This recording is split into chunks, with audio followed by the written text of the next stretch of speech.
A psicopedagogia atua na área da saúde?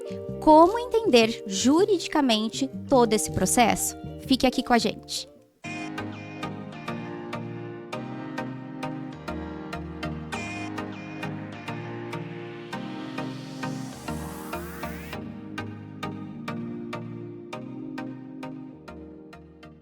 Vou iniciar aqui então me descrevendo. Eu sou uma mulher de cor branca, estou vestindo uma camisa cor rosa clara, estou com um lenço roxo na altura do pescoço, meus olhos são de cor mais pro preto, estou usando acessórios, tenho anéis nos meus dedos, tenho pulseira e também estou de brinco. Olá, vou fazer a minha descrição. Eu sou uma mulher de cor branca, cabelos castanhos, olhos castanhos, de estatura baixa, estou usando anéis, pulseiras, estou com uma camiseta azul. Então estamos iniciando o nosso episódio aqui do podcast Pode Educar e estamos com muita alegria. Hoje, dupla aqui, sensacional, incrível, casal aqui pra gente, para contar um pouco mais sobre a temática. A psicopedagogia hoje e os atendimentos de crianças atípicas. Como será que tudo isso funciona? Apresentando para vocês aqui então, Fabiane Navega e Paulo César Navega. Bom, eu sou Fabiane, sou uma mulher de pele branca, de cabelos castanhos com algumas luzes, um pouco para baixo do ombro. Hoje eu tô com um batom cor-de-rosa na boca. Meus olhos são castanhos, né? Eu tô usando uma blusa branca com os braços e os ombros de fora. Eu sou Paulo César, eu sou um homem, tenho cabelos pretos, uso óculos, estou vestido com um terno azul, camisa branca e gravata azul. E nós vamos fazer hoje 2 caminhos bem importantes. E a gente vai querer que vocês contem um pouquinho mais qual a área que vocês atuam, qual a formação de vocês. Um com a visão da parte atípica do funcionamento da psicopedagogia e o outro com a parte jurídica. Então, é um casal assim, olha, Elisa. Riquíssimo. Super. A conversa de hoje Super. Promete. Fabiane, ela é especial porque ela trabalha comigo. Nós estamos juntas na clínica. Então, já conta pra gente, Fabi, a sua especialidade. Eu sou da área da educação, sou pedagoga. Esse ano eu faço 25 anos de formada, 25 anos de atuação no contexto escolar. Sou psicopedagoga há 16 anos, quase 17 também. E dentro de todo esse período, esse percurso, eu fui trilhando para a área da educação especial, da área da inclusão. Hoje eu sou mestre em saúde, interdisciplinaridade e reabilitação. A minha pesquisa é com alunos com altas habilidades e superdotação, que é um público da educação especial e é o público que é a minha maior atuação, né, hoje dentro da escola e na clínica também. Então, eu sou advogado, né, por formação, tenho quase 20 anos de formado, tenho a minha especialização em direito empresarial, direito público, e até por conta dessa paixão da minha esposa pela educação, que isso aí é latente, quem convive com ela sabe desse conceito, eu acabei enveredando um pouco também por essa área da pedagogia, acabando aprendendo um pouco, vivenciando com ela. Eu sou professor universitário em Paulínia, ela também é professora lá do curso de pedagogia, então de certo modo a gente convive nesse ambiente educacional e a gente procura ao máximo passar assim, além do conhecimento, compartilhar muitas ideias, porque eu acho que é assim que a gente acaba engrandecendo a educação, as profissões e tudo. E essa visão da advocacia, né, que é uma visão jurídica, ela contempla muito, ela vai equilibrando ajuda, né? E vai completando a área da educação, né? A gente precisa, sim, de uma visão jurídica, né? Sempre tem ali uma lei que a gente precisa entender um pouquinho mais, sempre tem uma normativa, né? São caminhos muito complementares um ao outro ali. Até porque a gente acompanha famílias, acompanhamos instituições, então quando a gente entende das leis, fica mais fácil de cobrar e saber o que a gente pode defender ali, junto dos nossos alunos, das nossas crianças. Bi, eu também, como você, sou psicopedagoga e eu gostaria que você compartilhasse com a gente um pouquinho do seu olhar, como que você você enxerga a psicopedagogia, os atendimentos com crianças atípicas? Compartilha com a gente, por favor. Eu costumo falar que a inclusão não se faz sozinho, né? A inclusão se faz em parceria, seja com a família, seja com a escola, seja com a equipe multidisciplinar. E todos da equipe multidisciplinar, seja a psicóloga, fonoaudióloga, terapeuta ocupacional, o médico, né, o psicomotricista, tem a sua importância. E aí a gente coloca a psicopedagogia nessa área, né, o quanto ela é necessária para compor essa equipe multidisciplinar, para juntamente com a família, a escola e os demais profissionais que atuam ali com a criança, poder fazer essa orquestra tocar de maneira mais fluida. Então eu vejo de extrema relevância, né, de extrema importância para o desenvolvimento mais saudável, mais harmonioso daquela criança em si.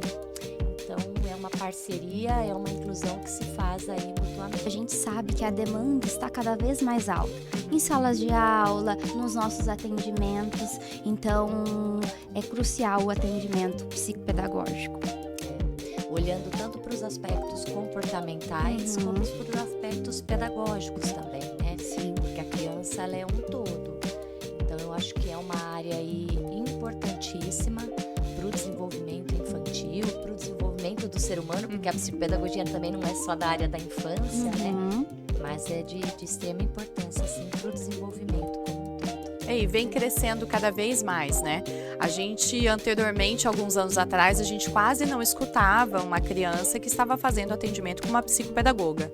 Agora é natural, né? Já está inserido na rotina da criança, a família já procura ajuda nesse sentido, né? E tanto crianças típicas quanto atípicas, né? E as atípicas até têm um direcionamento, às vezes, diferente em relação a esse atendimento, né, Fabi? Porque o olhar da criança atípica, a gente tem que ter um olhar ali cuidadoso em relação ao laudo, em relação às diretrizes, né, também para esse atendimento, né? Eu acho que é importante isso que você fala, né, de mudar a visão da psicopedagogia. Eu acho que ela vem ganhando o seu espaço. Eu lembro que quando eu comecei, parecia que o aluno vinha para tomar aula de reforço. Exato. Sim. Vamos lá na psicopedagoga que ela vai te ajudar na tarefa de casa. E hoje não, hoje a gente tem já um nosso espaço sendo conquistado e a gente olhando para a psicopedagogia como parte dessa intervenção, dessa avaliação e não mais como a professora particular para ir lá ajudar na tarefa de casa. Eu sinto que as famílias me procuram como uma segurança. E nesse sentido que a psicopedagogia vem ganhando, né, mais campos, né? E por conta disso, muitas vezes a psicopedagogia é vista também como um complemento ali dentro da área da saúde, porque hoje tem clínicas, como a clínica que nós trabalhamos, né, Fabi?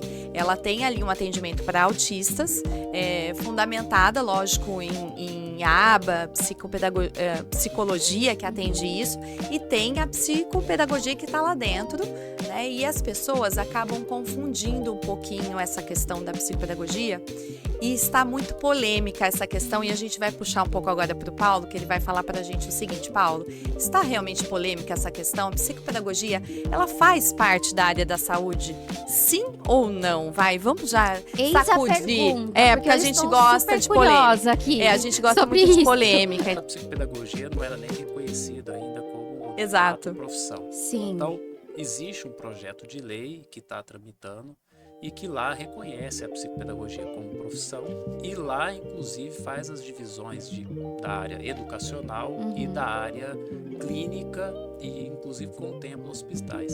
Certo. Mas o próprio judiciário, ele acaba não entendendo muito isso.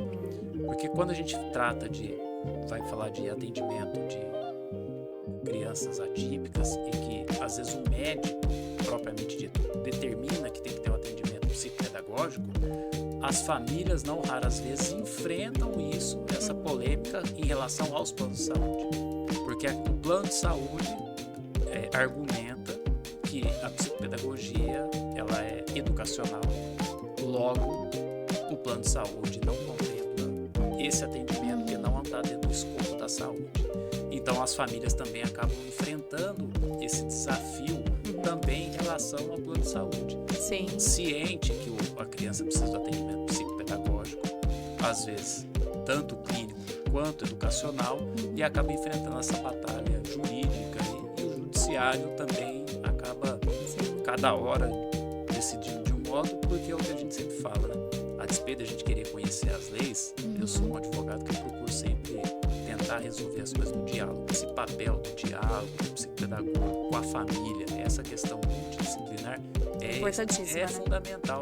Fundamental justamente para atender o anseio dessa criança, que é no desenvolvimento, falando tanto na área da educação, da saúde, do lazer. A questão do projeto de lei está tramitando agora para que a psicopedagogia passe para a área da saúde.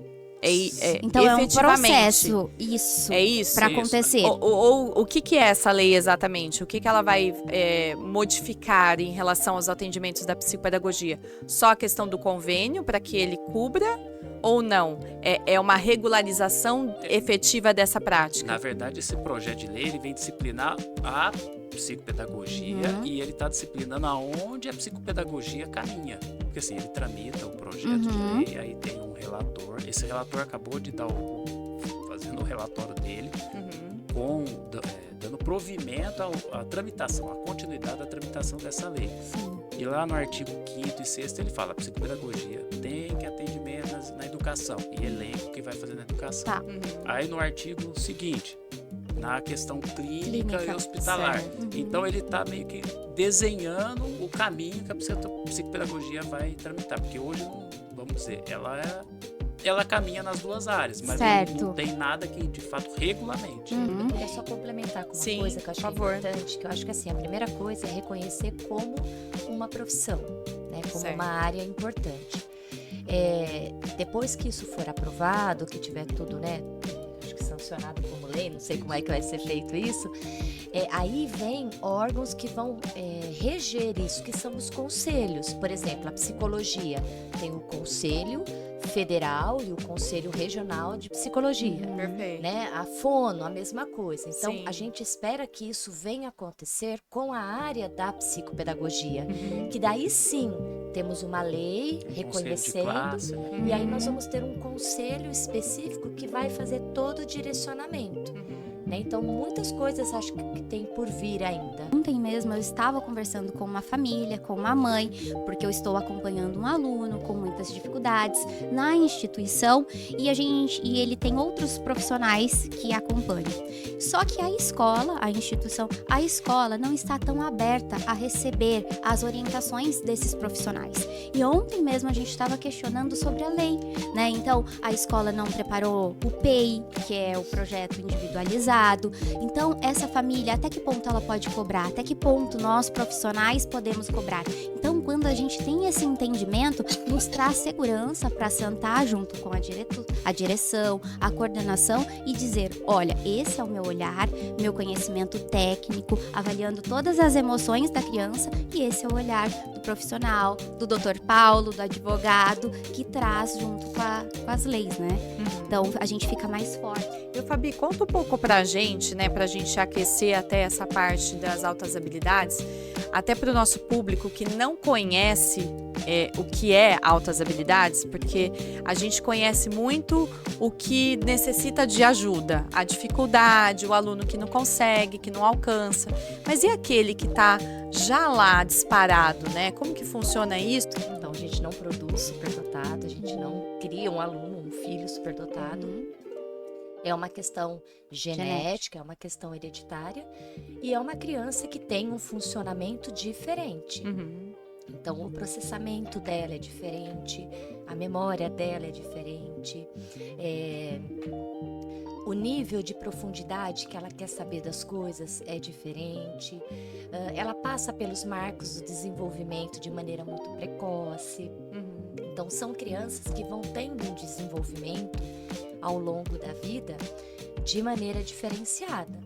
E se elas têm essa maneira diferenciada de aprender e de ser, elas precisam ser compreendidas. Sim. Então, elas precisam ter aquilo que elas realmente necessitam.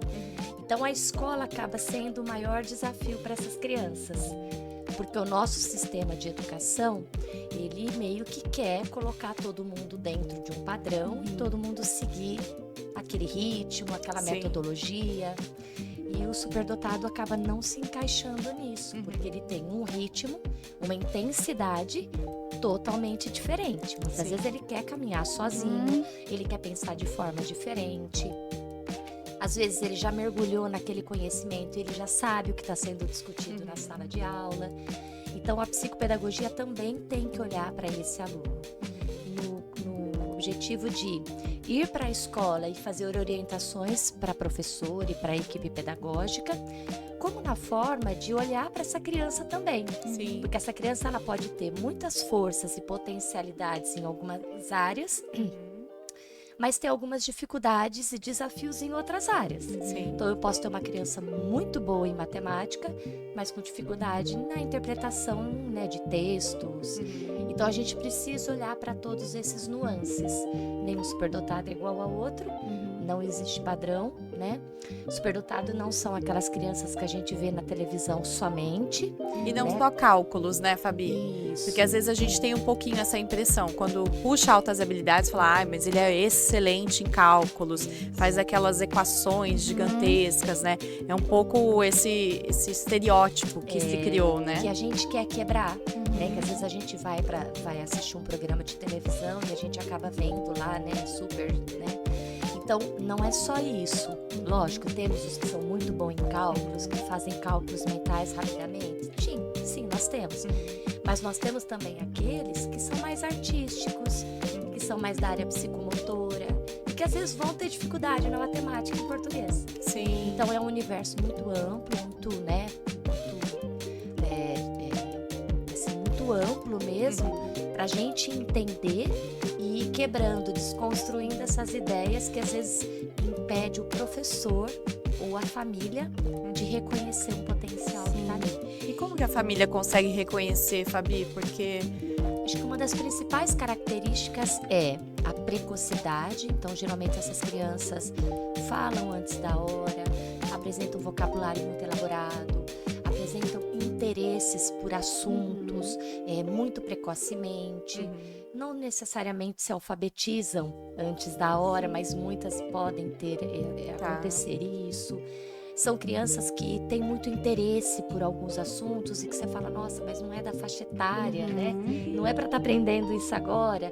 E a criança quer e tem aquela necessidade. Então, são coisas que vão chamando a atenção porque ela vai tendo um ritmo de desenvolvimento diferente, né, do que a gente espera para aqueles marcos que a gente tem. Nem todos os superdotados passarão por desafios emocionais e sociais, tá? Mas pode acontecer dessas crianças apresentarem sim essa, a gente chama de assincronia. Quer dizer, às vezes é um cognitivo, é uma aprendizagem muito rápida, mas às vezes é um emocional e um social que vai ter um pouquinho de fragilidade. Mas não é um padrão. Ok. Eu conheço superdotados que são muito bem obrigados emocionalmente e socialmente, mas a gente também conhece superdotados que têm desafios. E os desafios estão por quê? O desafio social pode acontecer o seguinte: geralmente essas crianças vão ter interesses, vão querer conversar sobre assuntos que o coleguinha da mesma idade não quer. Então, algumas questões sociais podem emergir aí. Mas o meu colega não me entende, o meu colega acha que eu sou estranho, meu colega não quer conversar disso comigo. Então, pode acontecer. As questões emocionais podem acontecer por quê? Porque existe dentro da superdotação também um nível de perfeccionismo e uma dificuldade de lidar com a frustração significativa. Volto a dizer, nem todos os superdotados vão ter isso. Sim. Mas muitos deles têm essa autoexigência, essa autocobrança, essa expectativa elevada. E isso acaba tendo um impacto emocional também. Então, quando a gente vai para o contexto escolar, que é onde isso acaba pipocando com mais força, porque a escola ali tem um contexto muito heterogêneo, então ela não vai conseguir diversificar tudo aqui. Então, essas questões podem estar presentes. Então, por exemplo, a professora traz uma atividade e a criança pode não se interessar pela atividade. Então, vem uma questão aí de embate. Às vezes a professora faz um questionamento ou não faz a escuta daquela criança, pode vir um desafio emocional. A minha professora não me ouve, a minha professora não me entende, eu não tenho espaço de fala, eu faço muita pergunta, a professora reclama. Sim. Então a gente precisa olhar também para os aspectos emocionais e sociais, não como uma fragilidade da criança, mas para o ambiente em que ela está inserida. Se o ambiente ele é inclusivo, favorecedor para essa diversidade, a tendência é que esses problemas, vamos dizer, eles ocorram com menos frequência.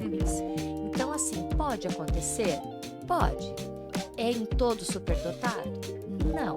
É problema do superdotado? Muitas vezes não. Às vezes o problema ele é ambiental. Então a gente vê que às vezes o professor ele tem a vontade, só que ele tem muito aluno. Ele precisa dobrar período para ganhar o salário ali, para fazer as frentes às necessidades da casa. Então é um sistema viciado. Sim. Agora, se você pega uma escola que está preocupada, quer entender, quer levar curso de formação, quer reciclar o professor e quer entender a especificidade de cada aluno, quer abrir mais de uma turma, por que você vai colocar 40? Coloca 2 de 20. Sim, excelente. Então, assim, aí você percebe, mas pelas experiências que a gente caminha um pouco aí. E hoje a gente vê que só a pedagogia em si, ela já não dá mais conta, né? Um professor que hoje se forma em pedagogia, ele já sai da pedagogia e já vai fazer uma pós-graduação, já vai fazer um complemento na formação dele, né? Porque a demanda é tão grande em relação a essas questões que ele, por si só, de um curso único universitário, não é suficiente para entender todo um contexto em que ele está jogado, inserido ali, com grande diversidade, né, de alunos em contextos diferentes, né? Então, ainda mais agora, eu acho que isso é necessário, né? Uma formação complementar aí para os nossos professores, né? Como a gente tem essa utopia, vamos dizer assim, que a gente entende que a educação não é só isso, eu não quero cumprir a apostila. Então a gente acaba levando muita questão prática, vivência, entender, fazer um ser pensante, não um ser replicante. Sim, com certeza. Então eu acabo, as minhas aulas eu não gosto porque eu falo, ó, qual é o meu conteúdo de aqui? Cara, é isso aqui, o resto nós vamos dialogar. Você sabe ler, você vai chegar, você vai compreender. Você tem que compreender a essência, entender. Eu acho que é a mesma forma que ela acaba fazendo na graduação, já mostrando para as alunas, para o aluno lá, que de fato a educação é isso. Então assim, eu falo para ela que a gente tem um pouco dessa vantagem, que a gente leva muita vivência. Nós estamos no chão de fábrica, então assim... Sim, no dia a fala, dia é assim ali. que funciona, um amiguinho arranha o outro... É assim, o juiz vai falar, se você não quer conversar, não é só, a lei é tal, você pode exigir o P. Então a gente acaba falando, você pode exigir o P, mas é bom você chamar a família, é bom você ir lá na escola, conversar. A experiência de vocês já dá essas dicas para os alunos, né? Porque senão a gente sai com a formação idealizada, né? De um mundo que não existe. Porque não sei no fim, você, né? Poliana, mas eu fui descobrir agora Sim. de algumas leis que a gente pode cobrar. Sim, PEI. com E até certeza. para segurar as famílias, ó, vai lá na Sim. escola, cobra, precisa. A avaliação fora da sala, a avaliação adaptada, algumas estratégias adaptadas na sala. Porque o professor olha o contexto geral, ele foi preparado para isso, para dar aula ali para o coletivo. E hoje nós temos muitas individualidades. A gente tem uma grade na graduação da pedagogia que dos 8 semestres que eles têm a curso, eles têm educação especial um semestre só. Então, para a realidade que eles vão encontrar, né, tão diversa, tão complexa, é um tempo curto. Sim. Né? Você tem que falar de educação especial, você tem que falar de inclusão, você tem que falar de transtorno de aprendizagem, você tem que falar de prática pedagógica inclusiva, você tem que falar de legislação. Sim. Então, é um tempo curto. Então, há necessidade de se repensar nessa estruturação curricular dos cursos de pedagogia, né? E melhorar. Dar mais ferramentas para esse profissional que vai sair da teoria e vai para a prática. Perfeito. Acho que essa fala, nossa, É incrível. necessária. Com certeza. Nós ficaríamos aqui horas e horas conversando com vocês, porque realmente, assim, é uma fala importantíssima, necessária, né? E a gente não poderia ter um episódio tão riquíssimo como esse com vocês, com duas pessoas maravilhosas, né? E cada um tem o seu jeitinho e um complementa o outro, né? Na necessidade do entendimento, na compreensão, né? Eu achei muito rico o que o Dr. Paulo falou, assim, a gente está vendo não só ali na apostila, a gente está dando aula para formar uma pessoa, né? E a educação, ela é isso, né? A gente forma uma pessoa, a gente forma um indivíduo, a gente olha para esse indivíduo, né, como alguém que quer algo, que tem vontades, que tem desejos, que tem preferências, enfim. E a Fabi, eu acho que tem, assim, um incrível caminho ali em relação às altas habilidades, a própria psicopedagogia também, né, que tem esse caminhar essencial para a gente compreender um pouco mais como é esse atendimento e entender que talvez logo mais em breve, né, Dr. Paulo, estaremos talvez como psicopedagogas dentro da área da saúde. Provavelmente isso vai acontecer, Sim, né? reconhecida, de fato, não só, a gente espera que não só legalmente, né, mas que de fato toda a sociedade compreenda o papel do psicopedagogo. Perfeito. Porque a gente tem aquele, é o médico daqui, é o outro terapeuta dali, não discriminando nenhum tipo de profissão, pelo contrário, acho que todos fazem parte de um contexto, mas ter esse olhar aí pro psicopedagogo e principalmente aquele que acredita na inclusão, né? Sim. Porque nós somos defensores da inclusão. Nossa, eu também. Sim, eu também, com certeza. Estamos juntos. A gente tem até uma empresa de inclusão, não sei se... Eu acompanhei pelas redes sociais, achei muito interessante esse projeto que vocês têm. E a gente... Em hotéis, né, que a gente vocês... leva isso para hotéis e para as empresas. E inclusive quando a gente leva para as empresas, não só a questão de deficiência, mas assim, a questão do etarismo, a questão das mulheres. E aí a hora que a gente começa a fazer um trabalho lá, a gente vê que a sociedade precisa evoluir muito. Eu acho que a gente podia terminar o nosso episódio com essa palavra que tem um significado muito grande, que é a inclusão. Mas como fazer de fato, né? Então, deixa uma mensagem final para nós. A inclusão, a gente está falando de toda e qualquer pessoa. Eu acho que enquanto o nosso mundo não entender isso, né, não acolher a toda a diversidade humana, o idoso, a pessoa com algum tipo de doença rara, a pessoa com deficiência, né, o jovem que às vezes encontra barreiras para arrumar um emprego porque não tem experiência. Enquanto a gente não tiver aberto para toda essa diversidade, a gente não vai ter inclusão. E que a gente precisa cada um entender que no processo de inclusão todos são corresponsáveis. Né? Então não é só a família, não é só a equipe multi que cuida daquela pessoa, por exemplo, daquela criança, mas todos nós somos corresponsáveis por isso. Então, tendo na família ou não tendo na família, trabalhando com isso ou não trabalhando com isso, nós precisamos tomar isso como uma missão. Todo ser humano, toda pessoa que vive nesse planeta precisa entender da sua importância nesse processo, sendo mais empático, respeitoso, acolhedor. Então, eu acho que é isso, porque ninguém faz inclusão sozinho. Sim, Perfeito. excelente. Justamente. Eu vou corroborar o que a minha esposa falou, assinar embaixo. Eu acho que a inclusão se faz também com conhecimento, tem que procurar saber entender, se auto-entender. Como ela disse, cada um tem as suas particularidades, individualidades. Começar a reparar nas potencialidades ao invés dos defeitos. Todos nós temos os nossos defeitos, uns mais, outros menos, mas enfim, isso faz parte do crescimento humano.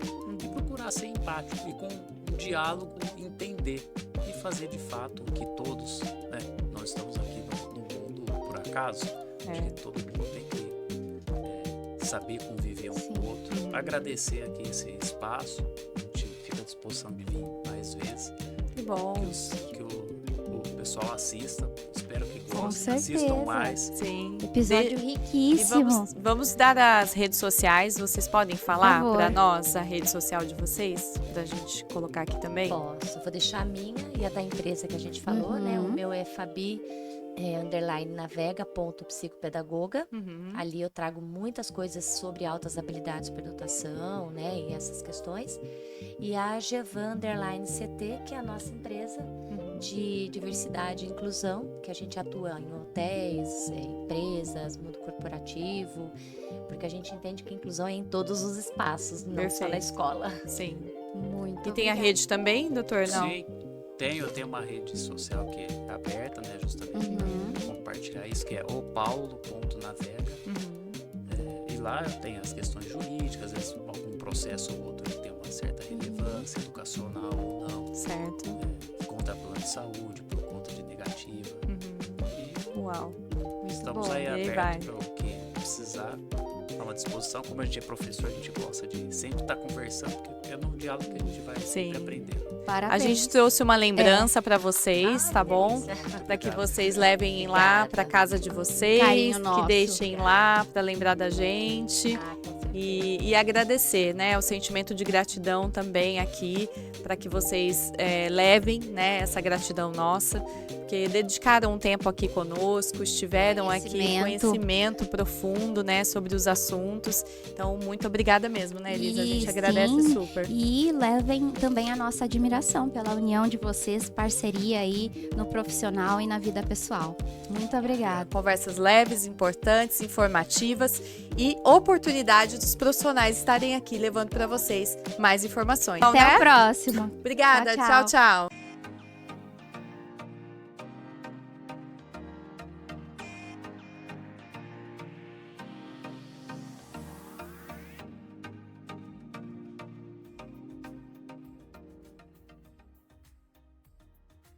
Se inscreva no canal, curta e compartilhe.